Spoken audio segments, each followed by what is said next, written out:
हाँ, amending act से क्या समझे हो? अमेंडिंग एक्ट से वही 1773 में जो आया था रेगुलेटिंग एक्ट, उसमें कुछ चेंजेस किया गया था, जिसमें से कुछ था जैसे कि रेवेन्यू मैटर को जो था ना, और रेवेन्यू मैटर जो है उसको सुप्रीम कोर्ट से हटा दिया गया था, मतलब उसमें वो उसकी सुनवाई नहीं होता, और बाकी सब जो केसेस था वो सुप्रीम कोर्ट में सुनवाई हो सकता था। वीडियो ऑन करो। कर दिया। कर दिया। इसके बाद बहुत सारी खराबियां थी। आया था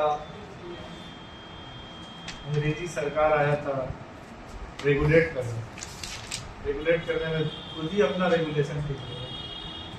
10 तो खराबी उसमें पड़ा, उसी खराबी को ठीक करने के लिए ये एक्ट आया था, अमेंडिंग एक्ट 1781। कितने साल बाद आ रही है? 7-8 साल बाद। ठीक है, 8 साल ना। अमेंडिंग एक्ट ऑफ सेटलमेंट भी कहते हैं, किन चीजों को सेटल करना, इसीलिए इसको एक्ट ऑफ सेटलमेंट भी कहते हैं। ठीक है, क्या सेटल करना? जो रेगुलेटिंग एक्ट में जो खामियां थी, उसमें जो ड्रॉबैक्स थे, उसमें लूप होल था, उसको ठीक करना। ठीक है, पहली बात तो रही बात जुरिस्डिक्शन की। इसमें एक बात लिखी हुई है कि जुरिस्डिक्शन को लेकर कि अगर ईस्ट इंडिया कंपनी की गवर्नर जनरल ऑफ बंगाल अगर अपने ऑफिशियल कैपेसिटी में कुछ काम कर रहा है तो उसको सुप्रीम कोर्ट में चैलेंज नहीं किया जा सकता है। ये एक बात, ठीक है, फ्री कर दिया। Exempted governor general of Bengal from the jurisdiction of supreme court in his official capacity. एक नंबर बात हुई। दूसरी नंबर बात, exempted servants of East India Company from the jurisdiction of Supreme Court in his official capacity। ये दो बात समझ में आ रही है, हम इसको खोल के समझाएंगे। ठीक है, और एक थर्ड बात है, थर्ड बिंदु इसमें ये है कि it exempted revenue matters from the jurisdiction of Supreme Court। ये एक बात है। ठीक है, तो इसको तीनों ये जुरिस्डिक्शन पहले इसीलिए क्लियर कराए थे। यही तो प्रॉब्लम था ना रेगुलेटिंग एक्ट में, इन्हीं सब वजह से तो प्रॉब्लम हो रहा था ना। तो प्रॉब्लम को स्पष्ट नहीं किया, बस एक दूसरे को ठोकने बजाने का चक्कर में नहीं रहो। तुम उसको नहीं कुछ कर सकते हो, वो तुमको कुछ नहीं कर सकते, लेकिन रोल अभी तक स्पष्ट नहीं हुआ। बात को समझो, उसके जुरिस्डिक्शन में तुमको इंटरफेयर नहीं करना है, वह तुम्हारे जुरिस्डिक्शन में। तो पहले ही आजाद कर दिया गवर्नर जनरल ऑफ बंगाल को। पहली बार सुप्रीम कोर्ट होता क्या है इसमें देखोगे,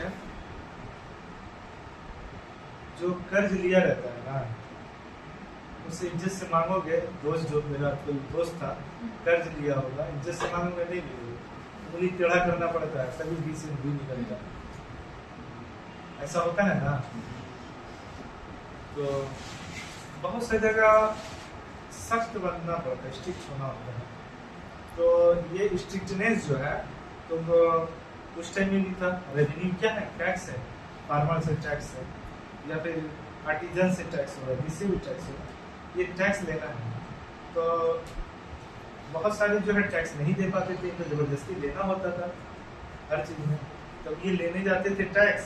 रेवेन्यू ऑफिसर इनके जो थे, ब्रिटिश काउंसिल के या ब्रिटिश ईस्ट इंडिया कंपनी के जो रेवेन्यू ऑफिसर थे, टैक्स कलेक्टर जो थे, तो उस वक्त का कलेक्टर, डीएम या क्या बोलते हैं अभी के दौर में, कलेक्टर जो था उस टाइम का, ये लोग रोना गाना शुरू, फिर मार पड़ जाती थी ऑफिसर से, तो लोग चले जाते थे एलिजा एमपी के पास, देखिए माई बाप मेरे साथ ऐसा हो गया। अब क्या होगा? अब ये तो चक्कर में ही बैठे थे, ये जो माननीय है, ये चक्कर में ही बैठे थे। आए कुछ वारे नेस्टिंग के खिलाफ में विरोध हुआ, तब मजा चखाएंगे। तो ये उसी चक्कर में हमें प्रॉब्लम होता था। तो इसीलिए इसमें एक बात पहले ही कह दी गई है एक्ट ऑफ सेटलमेंट में कि गवर्नर जनरल ऑफ बंगाल को इस उसके अब वो भी मिसयूज कर सकता है इन फ्यूचर। बोले ये मेरा ऑफिशियल कैपेसिटी में था, हम अपना ऑफिशियल काम कर रहे थे, ये तो हम अपना पर्सनल मतलब के लिए थोड़ी ना टैक्स मांग रहे थे आज 2 किलो चावल खरीदे, ऐसा तो नहीं ना था। तो अपना ऑफिशियल कैपेसिटी में ऑफिस का काम करने के लिए उसका काम है टैक्स लेना। तो इसको पहले ही से गवर्नर जनरल ऑफ बंगाल को सुप्रीम कौन किया, ब्रिटिश गवर्नमेंट कानून बना के उसको आजाद कर दिया, सुप्रीम कोर्ट से अलग कर दिया कि उसका मामला में ऑफिशियल कैपेसिटी में घुसना है। सेकंड, सर्वेंट्स को भी आजाद किया जाता है। सर्वेंट्स जो है, ऑफिसर्स जो है ब्रिटिश ईस्ट इंडिया कंपनी में, उसको भी कोई जाके सुप्रीम कोर्ट में चैलेंज नहीं कर सकता उसके। ये एक बात। और दूसरी बात, रेवेन्यू मैटर्स को टोटली रेवेन्यू, सिर्फ रेवेन्यू का ही तो बहुत सा मैटर में उसको ऑफिशियल मैटर में सिर्फ रेवेन्यू ही नहीं करेगा गवर्नर जनरल या सर्वेंट्स, और बहुत सारे काम है जो अपना ऑफिशियल कैपेसिटी में और दोनों काम करता है वो, ठीक है। तो अब क्या है, रेवेन्यू मैटर्स, टैक्स, पैसा कौड़ी, खजाना, ये सब का जो मैटर है यूजली, ये सारी चीजों पे सुप्रीम कोर्ट अपना पैर नहीं डालेगी। समझ गए? ये 3 बातें लिखी हुई। यहाँ तक बात समझ में आई? नहीं समझ में आई? नहीं समझ में आई? रेवेन्यू को समझना, समझो तो तुमको रेवेन्यू, जुरिस्डिक्शन, ये सब वर्ड नहीं समझता है। तुमको समझ में आई बातें? बोलो। नहीं समझ में आया तो बोलो ना, रेवेन्यू क्या होता है? रेवेन्यू टैक्स होता है, टैक्स।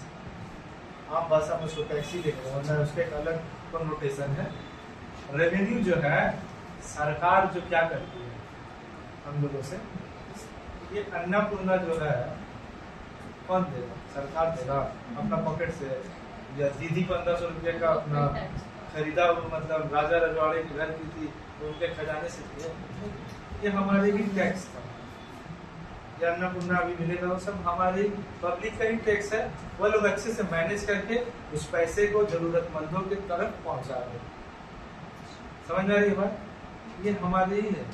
तो ये टैक्स है। टैक्स जो है, टैक्स का काम में कोई बाधा नहीं देना है टैक्स कलेक्शन करने के लिए। जब तक सरकार के पास टैक्स नहीं जाएगा, सरकार ठीक से फंक्शन नहीं कर पाएगा। तो वो टैक्स कलेक्ट करने, उसको रेवेन्यू मैटर्स कहते हैं। क्या कहते हैं उसको? रेवेन्यू मैटर्स कहते हैं। रेवेन्यू मैटर्स में बाधा नहीं देना है, इंटरफेयर नहीं करना है। किसको? Supreme court. कोई आके बोले मैं दे दिया हूँ अपना टैक्स, वो बोलेगा कि नहीं दिया है, अब वो चला गया कोर्ट में कि हम तो सरकार को दे दिए थे, अब इसका प्रमाण, वो ठीक है, वो लोग आपस में समझेगा, तुम इंटरफेयर नहीं करोगे। ठीक है, ये बात समझ में आई?